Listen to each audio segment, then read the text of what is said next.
Okay guys, before we get into today's lesson, I just want to go through some stuff with you. So when you did your sea ice activity, so thank you very much for all the lovely photos, what you should have found is the freshwater ice is completely clear, really transparent.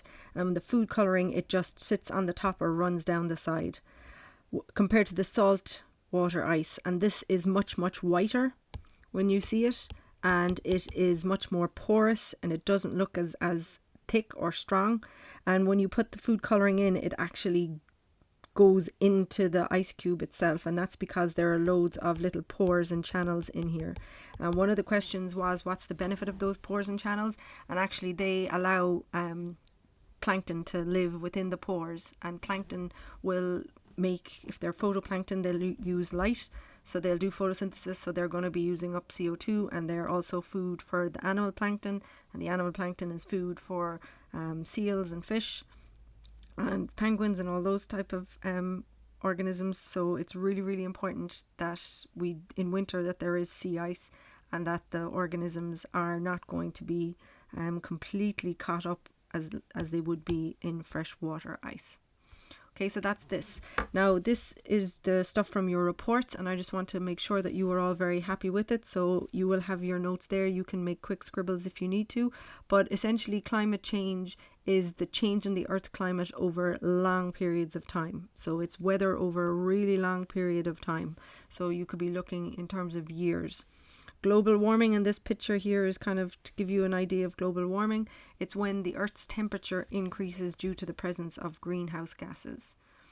Okay, and this is related to the greenhouse effect.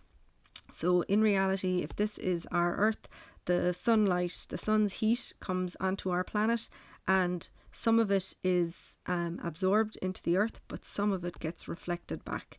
And if you have greenhouse gases present, well, that stops the amount of gas that can be reflected back. And it's like putting the Earth inside in a big glass box. And if you've ever stood in a greenhouse on a hot day, you know how hot that is. Now, the North Atlantic Drift, so it might have a different name, but it's a really important thing for us. So it's this warm weather current that comes from the Gulf of Mexico, and it passes us, and then it kind of cools down, and it'll end up going back down. So it can be called the Gulf Stream or the North Atlantic Drift. So why is this important to us? Well, it's this picture here. So this is looking at America, and these are the lines of places in Europe that match. So New York is Madrid. Ireland, we are like up north in Canada. And if you consider what our weathers is like in winter compared to northern Canada versus us, we have much milder winters, and the reason for that is because of the North Atlantic Drift. It brings up warm waters, it changes what our weather would be like. So it's really important. And the big worry is, if the ice caps melt, they are going to put cold water into the ocean, and that's actually going to move this North Atlantic Drift or this current downwards. So then it'll be here, and now suddenly our winters aren't as nice anymore. Okay, so the next thing is the acidity of the ocean. So why is that important? So we've already done pH, so we understand what acids and bases are, and we understand that for plants and animals, they need a certain pH to survive. So if the water is very cold, it absorbs loads of carbon dioxide. Now, carbon dioxide is a greenhouse gas, and it's also an acidic gas. So if you dissolve carbon dioxide in water, it will make an acid for you. So put your dirty coins into Coca-Cola. It is full of acidic CO2, and it gets cleaned off because of the low pH. So if cold water will absorb loads of acidic carbon dioxide, and this will reduce global warming, but it will change the pH of our ocean, and that's not good for fish life and plant life. So this is showing you coral reef, and here is where it's too acidic and the coral has died. If the water gets too warm, it releases the carbon dioxide, which is bad for global warming. But it will also, on the flip side, increase the pH of water, which will be good for plants and animals. So acidity is really important in terms of being able to absorb the right amount of CO2. And so it's like you just want the right amount of CO2, and you want the right pH for plants and animals. So there's a balance that has to be struck in terms of acidity. So surface reflectivity, and we're going to look at this today with our sea ice activity. So surface reflectivity is essentially when sunlight hits the earth, it has two choices. It can be absorbed or it can be reflected. And if you are white or light in colour, you are going to reflect your heat energy out to space. But if you're darker in colour, you will absorb more of that energy. So this is just showing you very, very simply here. So the moon, only 6% of the heat is reflected. It's dark in colour, so it's all absorbed. The light roofs will reflect back. Snow and ice will reflect 95% of the sunlight that hits off them. Forests only 10 to 20% because they're much darker in colour. So the darker you are, so it's like you wearing black t-shirts on a hot day, you are going to feel hotter, whereas if you wear a white t-shirt, you're not going to feel as hot.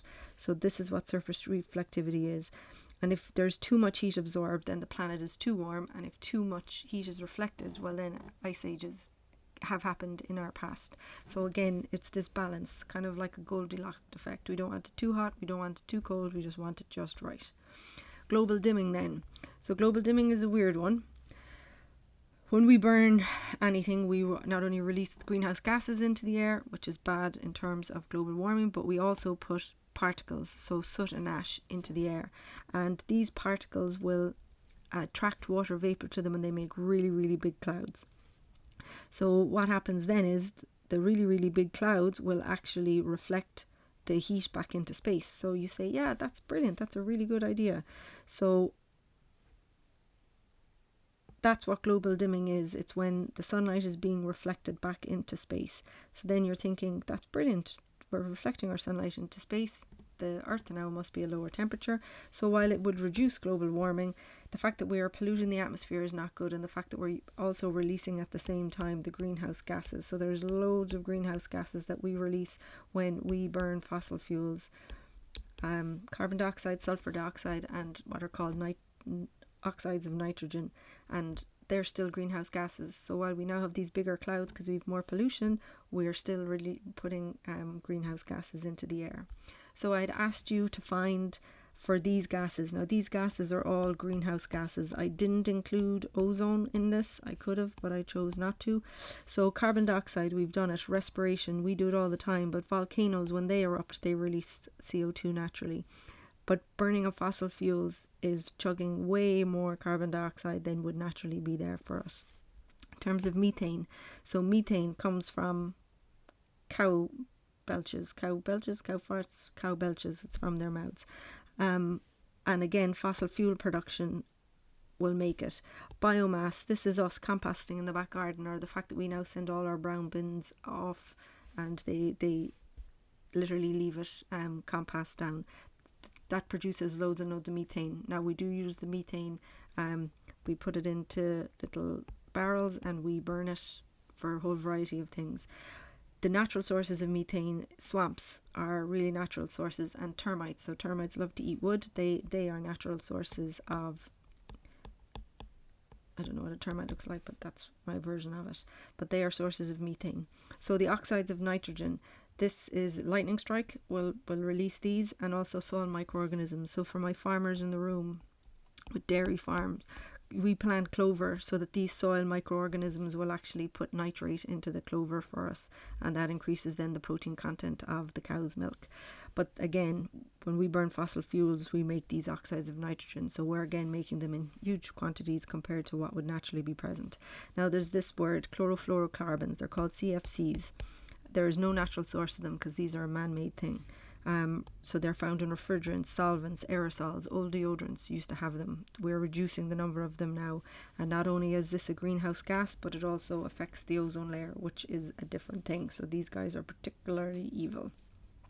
Sulfur dioxide is the last one. Again, comes from burning of fossil fuel. So you can see fossil fuel burning or fossil fuel production is a big issue in terms of greenhouse gases. And again, sulfur dioxide is naturally released when you get volcanoes erupting, and there are bacteria that will use sulfur dioxide as their food or a sulfur source and make sulfur dioxide as a byproduct of their respiration. Okay, so their next question was, what things should we be worried about in Ireland if climate change continues to cause global warming? So this picture is really good. I actually have a better version of it in school, a much better version. And what it shows is that if sea levels were to rise, instead of being the outline in white, we would actually become a small little island. So like this is where we live now currently. So it would not be good for us. The other issues would be if the oceans become too acidic, then there's no more fishing industry and there's no more tourism, so that's going to reduce jobs for people. We'll have more storms and severe weather, so that has a follow-on, a knock-on effect, because now insurance goes up. Weather, no tourist industry is going to want. There is a possibility of droughts with that, even though you're saying, oh, we've got more storms, but actually we could end up with warmer summers, winters where there is no rain. The sea levels rise and there's more flooding, so that's what this image refers to. And the biodiversity that we have, if our country gets warmer, then we were going to have butterflies and birds nesting earlier, and then they may not survive through the summers. So these are the things that I found. You may have found more, and that's okay too. So in terms of what things the government should put into law, hopefully you've come out with some stuff. So this is what they are looking at. So by 2030 that we are going to have more electricity generated from renewables, no coal and peat. They are going to look at transport, so the use of electric vehicles, that's what this EV is. In agriculture, they're going to try reduce emissions by changing how people farm. They are going to look at planting more forests down here. They are going to look at building houses that are now more energy efficient. So this B2 idea, heat pumps to deliver heat.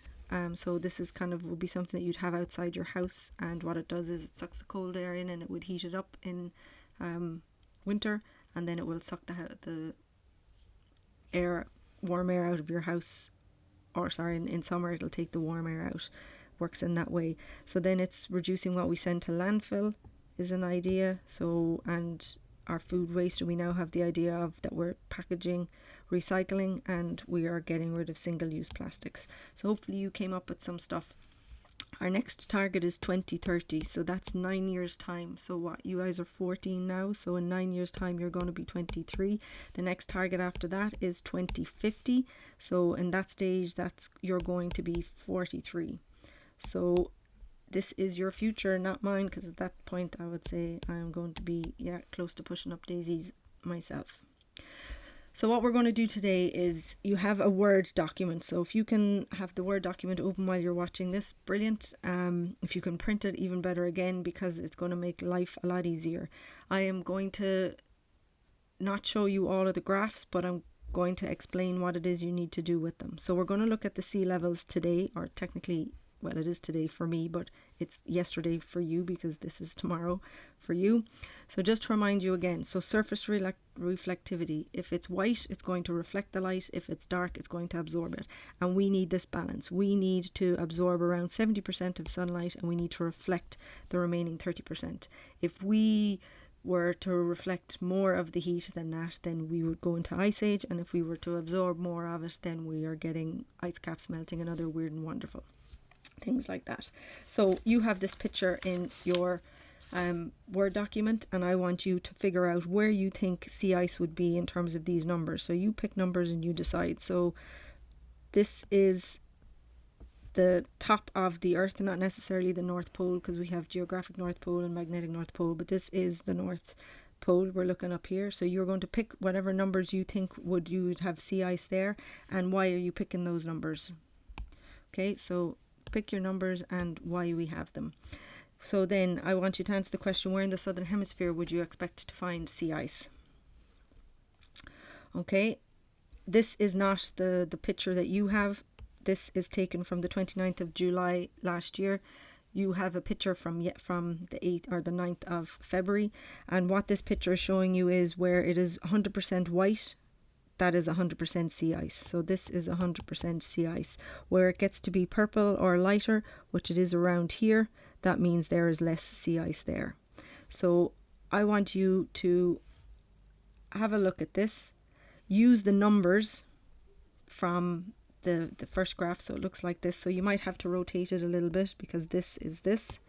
and you decide where are the sea ice numbers that match this. Okay, so for this particular picture, I'm going to help you. We definitely have something in 3. We don't really have anything in 4. There's definitely nothing in 2. There's nothing in 5. There's nothing in 6. There is something in 1. Okay, so only in this diagram, 1 and 3 are the areas for this diagram on this day that have sea ice. So that, I think, is question 3A. So as I say, this is why it helps to print, because you'll be able to jimmy this photo with this numbers and you'll be able to see yourselves. So again, looking at in your picture areas 2 and 3, so areas 2 and 3 are roughly here and here, and are they the same in terms of their amount of ice? And if they are, if they're not, why? Explain why if they're different. So what do you think might be going on if they are different? Okay, so again, as I say, you squiggle it around. So sorry, my 2 was off.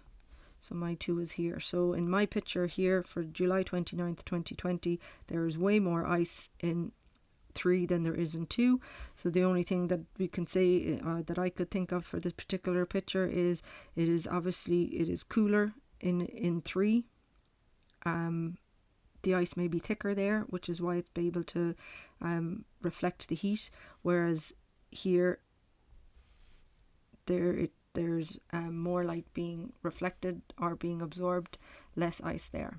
Have a think anyway about what it is. So then I need you to go back to question 1, and if you had said, oh, I think there'll be ice in 1, 2 and 1, and when we did it there it was only 1 and 2, how good is your prediction? So that's an easy thing to do. Now I want you to have a think, and you can have a Google, but why do we use satellites to investigate sea ice? Now they also do it by somebody walking along the ice shelf in the ice pack, but what's the advantage of using satellites for us? So then from there we move on to the next section, and this is sea ice through the seasons. So we just looked at a particular day, which was the 9th of February, and now we're going to look at it throughout a year and compare some years. Now these questions in 5 are questions that your opinion. So do you expect the sea ice extent to change within the year? So do you expect the amount of sea ice to stay the same from January to December? And if you do, you say why, and if you don't, you say why. And in which months do you expect to find the least amount of sea ice and the most amount of sea ice? So that's you having a guess. So you know what you know. And do you expect the sea ice extent to change over the years? So if we're comparing last year to 20 years ago, do we expect the sea ice extent to be the exact same? So when we're talking about sea ice extent, we're talking about how much area it's actually taking up in the North Pole. So how many of those numbers 1 to 8 would the ice be covering? So that's what the extent means. How much is it spread out? So I'm not going to show you the graphs for this because if it'll give it away, but I want you to look at the pictures of the sea ice, and you have January, April, July, October and December of last year pictures, and I want you to look at January to April and say, is there more or less sea ice in January, or maybe there's more sea ice in April. You then go from April to July and say, okay, is there more or less? Then you go from July to October, and then finally to December, and you're going to tell me what is happening to the sea ice. How is it changing? You're going to tell me from those pictures what month has the least amount of sea ice and which month has the most amount of sea ice. Okay, and then from there, you are going to now look at the sea ice over the years. So there's 2 graphs in this. They're one on top of the other. So you'll have 2 graphs. There's 1 and 2, and this is graph 1. So on graph 1, you'll see a green line. It goes, I want you to describe the line, so I'm helping you here. Here's a hint. You tell me what happens to the line. Is it increase or decreasing from January to March? Is it increasing or decreasing from March to September? Is it increasing or decreasing for September to December? Okay, and then you're going to tell me how different it is, the green line is from the red. So the red is the mean line, so it's the data collected over however many years, and it's the average of that.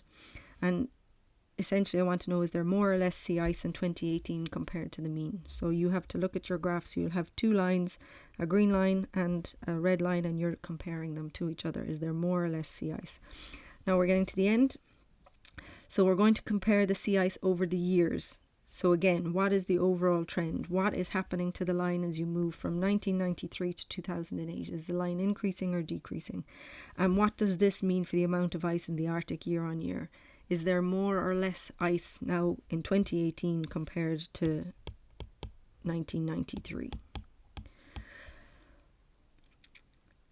So we've looked now at live data. This is real things that scientists actually do every day, and you've given your opinions. And compare over the year and through the years to your answer in question 5. So this is where I asked you for your opinions and what were the differences that are there. So you've come up with your own ideas.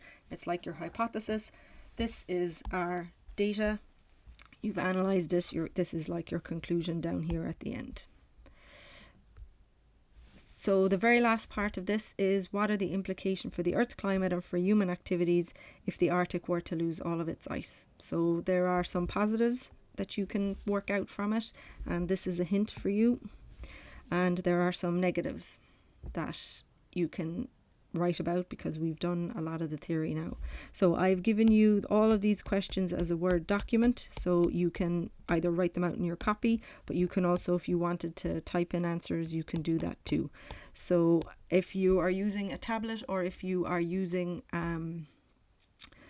a laptop, if you go into Word and under, I think it is Home, there is a dictate